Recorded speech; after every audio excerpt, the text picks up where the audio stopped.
So, hi. Hello there. And welcome to my home. Thank you very much. I'm here with Jamie today, and we're going to be talking a little bit about the Me Too movement. Indeed. And obviously about you as well, please. I'd like to know. What do you think about when you hear Me Too? What springs to mind?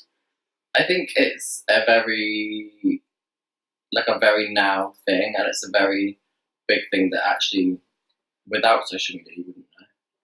Exactly. And I don't think it would have arisen per se without social. Yeah. So I think the first things that I think of are like kind of outspokenness and that level of kind of just being able to say unfiltered in a sense what you need to say and what you want to say about other things.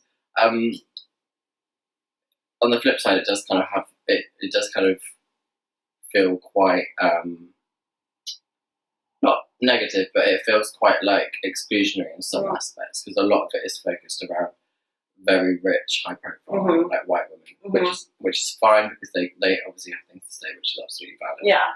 But I feel like it sometimes feels a little bit exclusionary. Yeah, and started off with Tarana Burke, who's just an ordinary person. Yeah.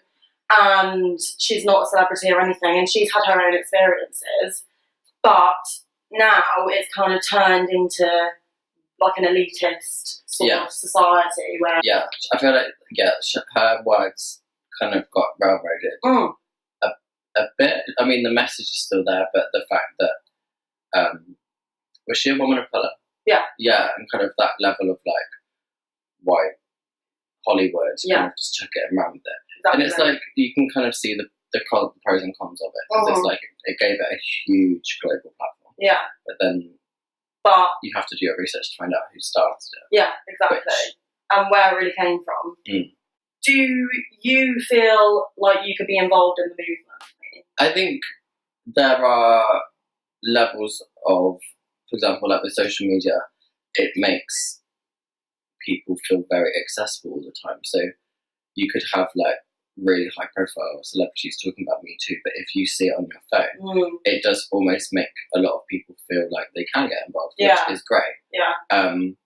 However, I think, like you said, the intersections of people's identities can sometimes make it feel like you can't get involved, because in the media all we mainly see is like high profile white women talking about it, which can sometimes feel like you can't get involved. For example, like you don't see a lot of queer women getting involved, or a lot of like I mean, there are quite a lot of trans women who get involved, but they don't necessarily get as much publicity or always believed in some circumstances. So yeah, I feel like we can get involved because it's so accessible and we can talk about it and we can really engage with it online. But it's difficult because because like if we just in the media, if they keep just replicating the same types of people who are involved, it almost, like you say, does make it feel a bit exclusionary. Yeah. Do you think the Me Too movement has been effective? I think they could definitely do a lot more to make it more accessible, so that it feels like everyone not only can get involved, but it actually is going to go back to the core of why it began, and talk about it in all workplaces and all work environments. Like it has kind of done a bit of that recently. For example, like with Topshop and like Philip Green and like all the staff who came out against him. So it's moving into different sectors. So like, it's still quite big business people, but it definitely isn't just in Hollywood. But I think the problem with it being on social media is sometimes it can feel very accessible to a lot of people, but it also can feel very inaccessible. Yeah. Because if you're in the workplace, for example, just in a very small company in a small town, and you're seeing huge famous people talking about it, sometimes it can alienate you and feel like, oh, well, no one's going to listen to me. No one's going to listen because I'm living here. Yeah, because I've not got this huge platform. Yeah. Yeah. I think it annoys me as well, because a lot of people feel like especially a lot of businesses that are maybe run by men that feel, they all say, don't they? They're like, oh, we're scared now, or we can't do things now. And it's like, if you even have that thought, then you know you're doing something wrong. You are in the wrong already. Yeah, or you know that you either are doing something awful or you need to change your practices. Yeah. And I think that's really important, because then that makes it more accessible to people. Yeah. And makes it more like localised. And Yeah. that you can actually get involved. Yeah.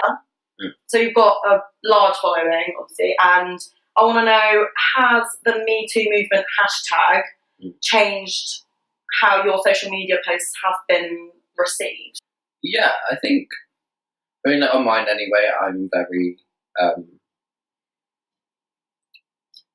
like honest, and I mean, to an extent, obviously everyone doesn't share everything, but if things happen that I feel like would happen to other people that are quite serious, I'm happy to share them online in a way that highlights the issue, and it also means that other people can get help. Like, for example, an incident in September, and I was like, oh, I don't.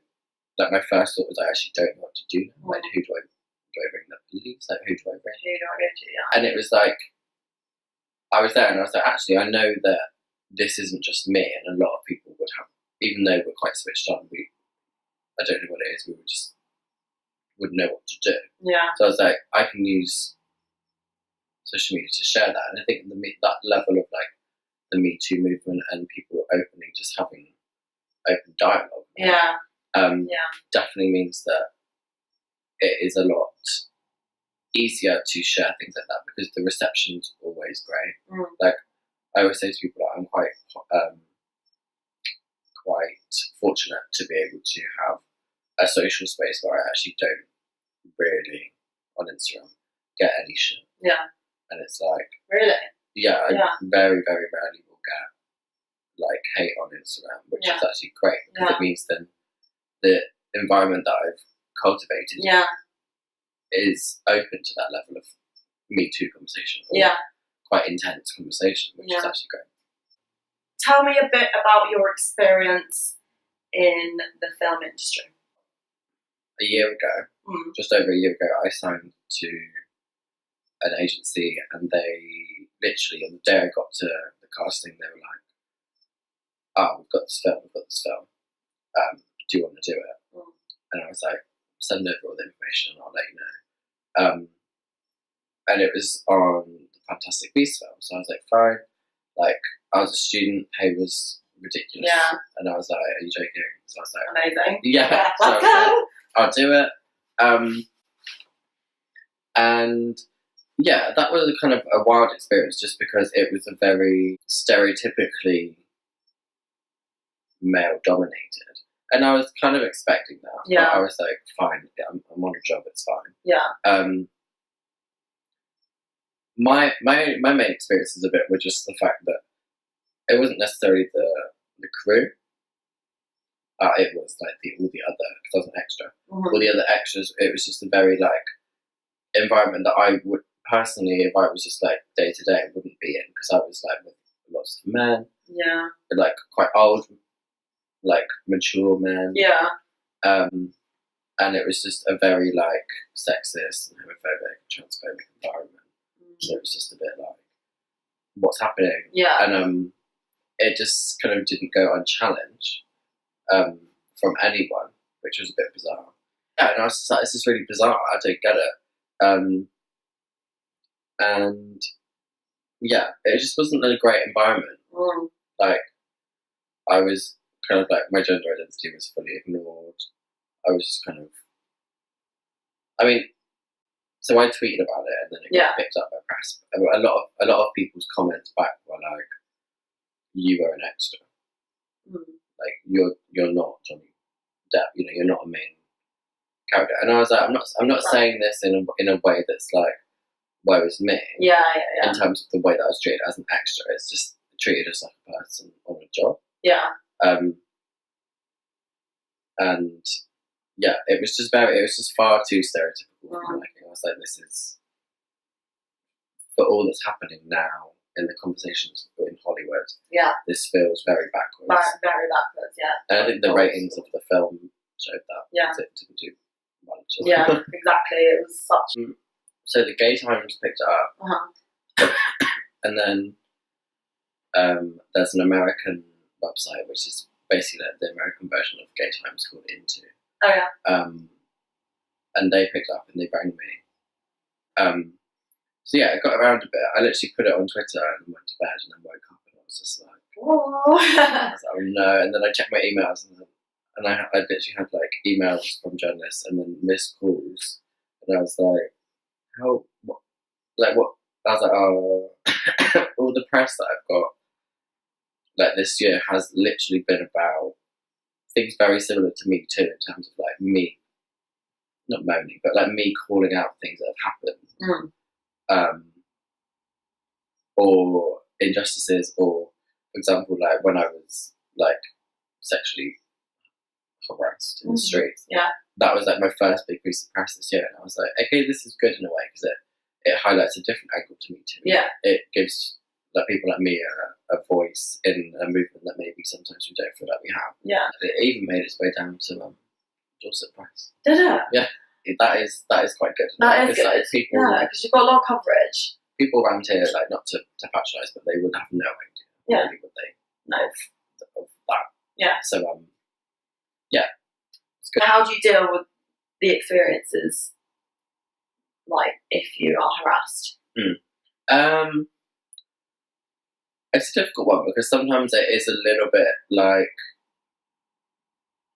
are we so social media driven that it's like my first port of call is to be like, on an Instagram story, post this. Yeah. And it's like sometimes I do think, okay, maybe we shouldn't now, and we should like deal with it first, like within myself, and then when you're at a place where you can feel that you can talk about it. Yeah. Because if I just my immediate reaction was to go straight to online, sometimes it can be a bit messy, or it can be a bit like it can just look a bit wild, almost. Yeah. But saying that, I think for me, social media for like the LGBT community is a completely different ballgame because it has that level of community that you don't necessarily get in certain spaces. Yeah. Especially like when I'm down here, like before I even moved out here, like it's that level of connection. So that is another reason on the flip side of why I do actually enjoy, when something happens, using it, because it's like not only do I get a good response, but people who go through the same things can be like, oh, instantly say, oh, I can relate. Exactly. And support them. Yeah. I get quite a lot of people being like, oh, you do this as like a pity fest. And I'm like, well, no, because it also in letting people know so they know they're not alone, but also letting people know so that if they're not in the community, for example, I have quite a lot of people on my socials who are just like straight people. Yeah. To be like, oh God, I didn't even realise this is happening. I should step up and like be a better ally. Oh, really? Which is actually like is really nice. That's great. Because it's like, again, they would have no idea. Yeah. Yeah, and then it just goes unnoticed. And they could have actually made an impact. Yeah. So. Well, that's great. Yeah, actually. It's actually really nice because sometimes I don't realise. Yeah. I do actually get quite a lot of messages from people from down here who say things like that, or they're like, oh, what's so you went to school and blah, blah, blah. And I'm like, and they would say like really nice things, and I'm like, do you know what? Sometimes I don't realise that is the impact of some of the things that I'm saying, which is really nice. Yeah. Because you should just walk around and chat shit. But we love you. Great. Do you think the Me Too movement could make an impact in your industry, in the media and entertainment industry? I guess what it is, isn't it? Yeah, I think definitely, and I think in terms of like freelancers, what I'm slowly realising that I think is completely wrong is that there is a massive power dynamic between the freelancer and the person that you're working with. And in that power dynamic, there can be a lot of misogyny and a lot of kind of things that people who are affected by Me Too experience. For example, like, I mean, I've personally not experienced it, but I know people who have just started out as freelancers and they really want that big break, or they really want a job, and big companies, or specifically men in companies, will kind of not take the mick, but kind of just know the power dynamic there, that this freelancer really wants this person and they're willing to do whatever it takes. So that level, they know.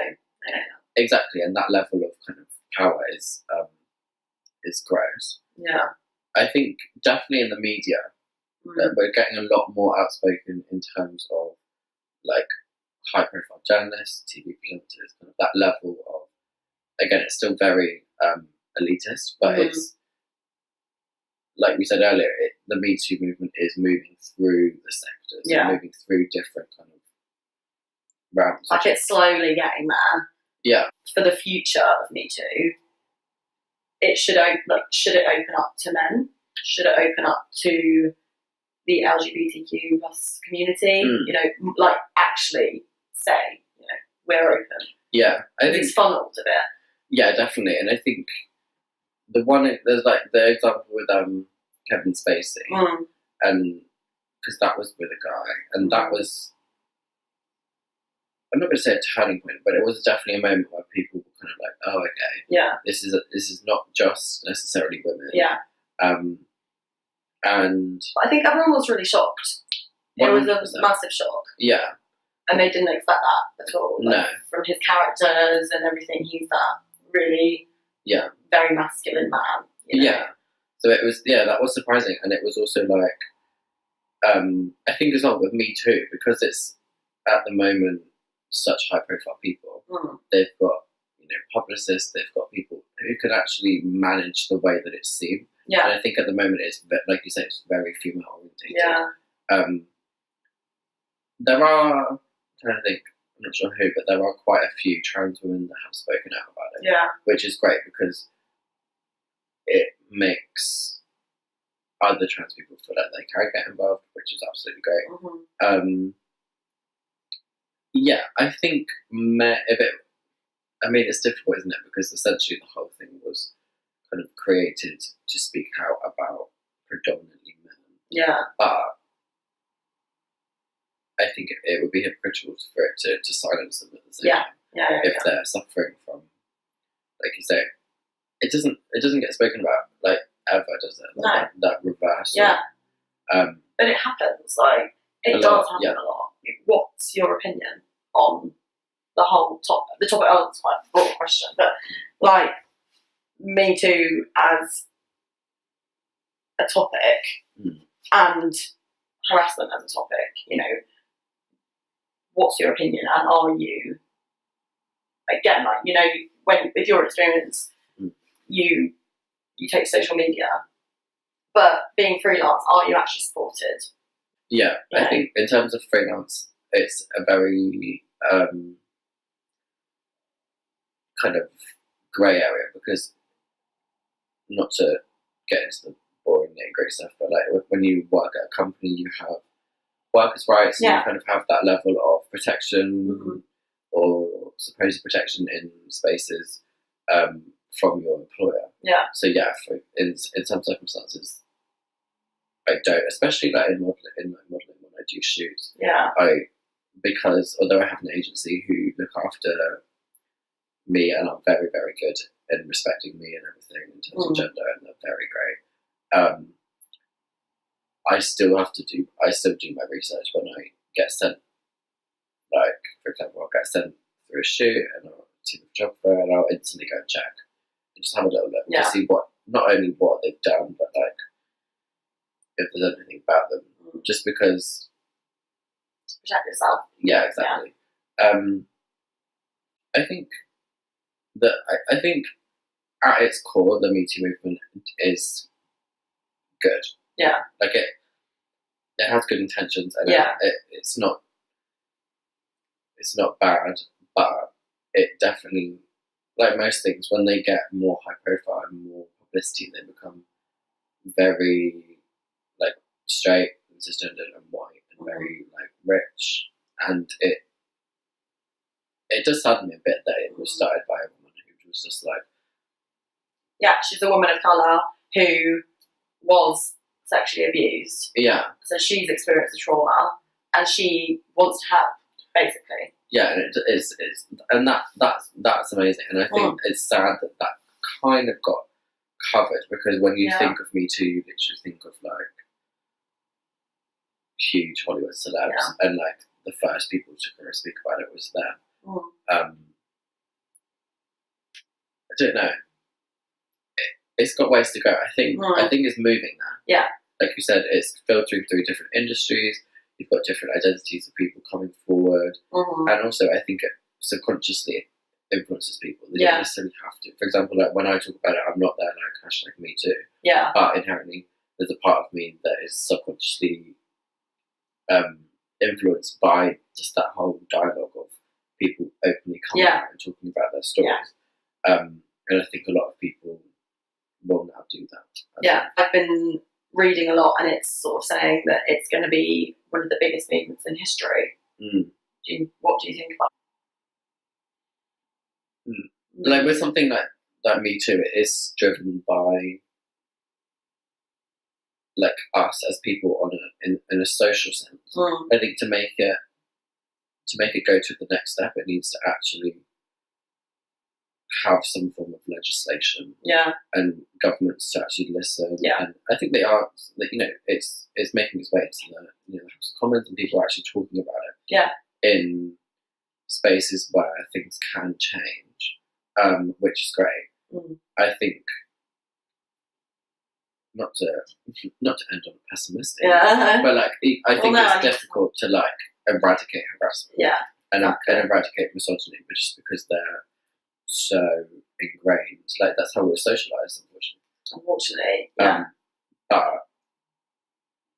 the way that the Me Too movement goes about doesn't mean that it can't actually stop people in their tracks and be like, oh my god, what am I actually doing? Or God, I've actually thought wrong the whole time. Oh, let me just completely change. Because it can happen. It fully does happen. There is a future in basically eradicating that. 100%. Eventually, hopefully. Amen. So, thank you so much for joining me today. It's been so lovely to talk to you. And you.